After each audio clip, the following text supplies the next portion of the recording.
हाँ, सो हमारा नया और नेक्स्ट थियरी है, टॉपिक है मॉलिक्यूलर ऑर्बिटल थियरी। क्या है मॉलिक्यूलर ऑर्बिटल थियरी?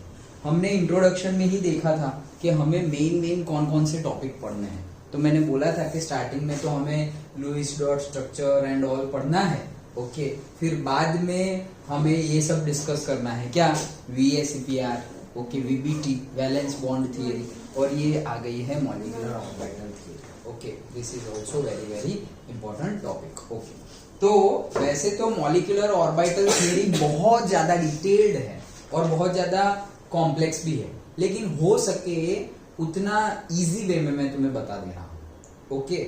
वैसे एक्चुअली बहुत डिटेल्ड है, थोड़ी कॉम्प्लेक्स है, बट हम मतलब थोड़ा शायद स्कूल की मेथड या दूसरे सर टीचर से अलग होगा, लेकिन मैं ऐसे ही बता देता हूँ कि जैसे कि तुम्हें एकदम अच्छे से समझ में आ जाए, ओके। लिखना तो सेम ही है, ओके, लेकिन समझना भी इम्पोर्टेंट है। तो पहले तो हम समझ लेते हैं मॉलिक्यूलर ऑर्बिटल थियरी, ऊपर से क्या है, फिर बुक का भी देखते हैं, ओके। सो से मॉलिक्यूलर ऑर्बिटल थियरी में ऊपर से अगर हम समझे,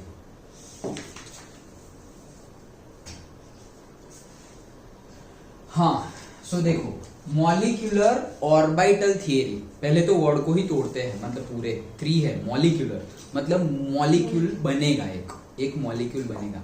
एक मॉलिक्यूल कब बनेगा? चलो सिंपल मॉलिक्यूल की बात करते हैं, मतलब 2 सेम एटम ले लेते हैं, 2 atoms, okay, hydrogen and hydrogen. तो हाइड्रोजन 2 एटम है, वो मिल रहे हैं, तो मॉलिक्यूल बन गया, okay. So molecule. Orbital theory, orbital theory मतलब हम ऑर्बिट किसे बोलते हैं? Say n is equals to 1, n is equals to 2, n is equals to 3। तो हम बोलते हैं ना first orbit, second orbit, third orbit. और यहाँ पे हम बोल रहे हैं ऑर्बिटल। ऑर्बिटल किसे बोलते थे? ऑर्बिट मतलब से n is equals to 1, n is equals to 2, n is equals to 3। ये हमारा n इज इक्वल्स टू 1, दो क्यों आ गए? n is equals to 1, then this is से n is equals to 2, then n is equals to 3। क्या हुआ है? This is say n is equals to 3. This is say n is equals to 4. So this is say n is equals to 1, n is equals to 2, n is equals to 3, n is equals to 4. ये सारी क्या है? Orbit है। ये क्या है? Orbit. और orbital होती है, तो ऑर्बिटल हमारी कौन सी है? S, P, D, F, पता ही है हमें, ओके। तो यहाँ पर होगी S, यहाँ पर होगी S और से P, यहाँ पर होगी से S, P, D, n is equal to 3 में। ये सब हमने सेकेंड चैप्टर में, थर्ड चैप्टर में सब कुछ अच्छे से डिस्कस किया है। यहाँ पर होगी S, P, D, F। तो हम ये ऑर्बिटल्स की बात करने वाले हैं, मॉलिक्यूलर ऑर्बिटल थियरी, ओके। तो इसकी ऑर्बिटल्स की बात करने वाले हैं। ऑर्बिटल्स कौन कौन सी होगी? S, P, D, F। S में कोई सब ऑर्बिटल है? नहीं है। P ऑर्बिटल, P में कोई सब ऑर्बिटल है? हाँ है, Px, Py, Pz, okay. D में कोई सब D ऑर्बिटल है और उसकी 5 सब ऑर्बिटल्स हैं, ओके। वो कितनी? से dx 5 है, मतलब dxy dyz वो सब हमें पता है, shape and all. And F, तो F ऑर्बिटल है और उसकी सब ऑर्बिटल कितनी है? 7 है।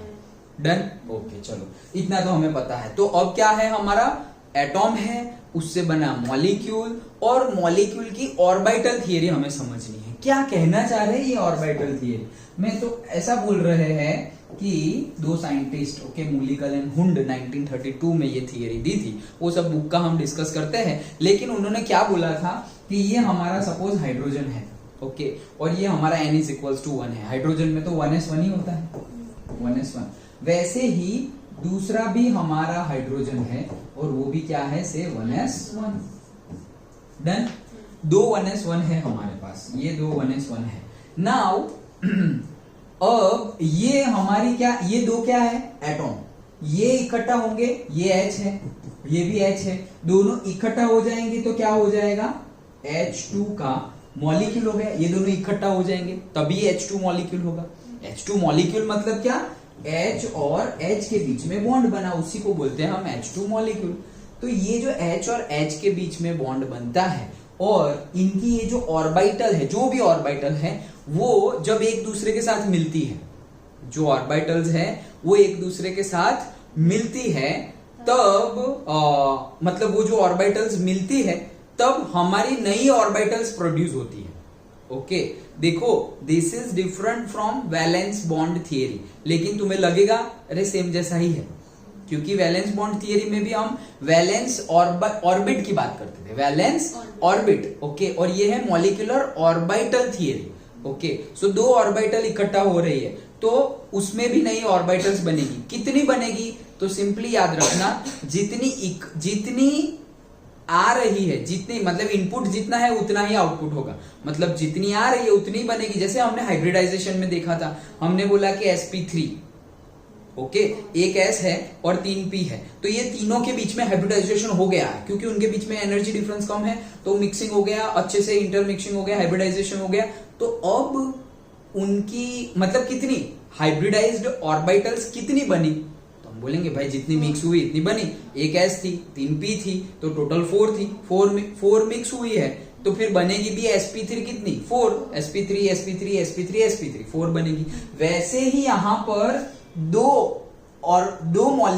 एटॉम है, वो दो एटॉम से एक मॉलिक्यूल बन रहा है, तो इसकी एक ऑर्बिटल होगी, इसकी एक ऑर्बिटल होगी, दो ऑर्बिटल इकट्ठा होके दो ऑर्बिटल बनाएगी। डन, दो ऑर्बिटल, ये एक orbital, suppose this is one orbital, इसकी ओके लास्ट वाली, और इसकी भी लास्ट वाली एक ऑर्बिटल।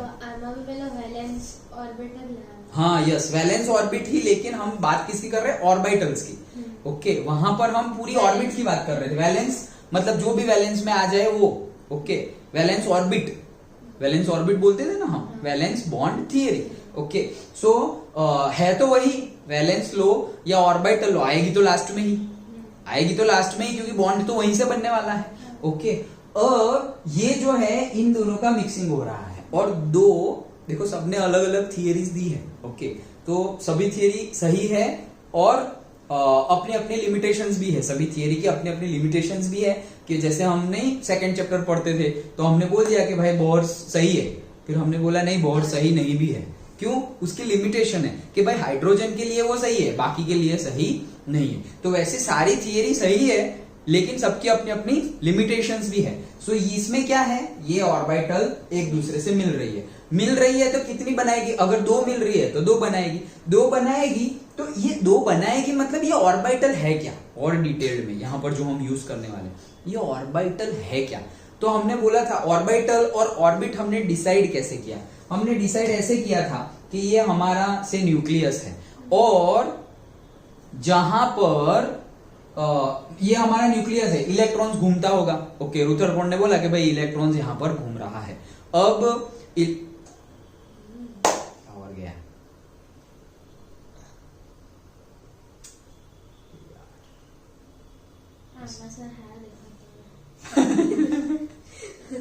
वो मतलब वीडियो में, अच्छा वो उसमें नहीं दिखा, लेकिन और YouTube पे ऑपोजिट होता है, YouTube पे अपलोड कर दूं ना तो वो वाला थोड़ा ब्राइटनेस आता है और ये वाले वीडियो में ब्लैकिश आता है, वो मैंने चेक किया।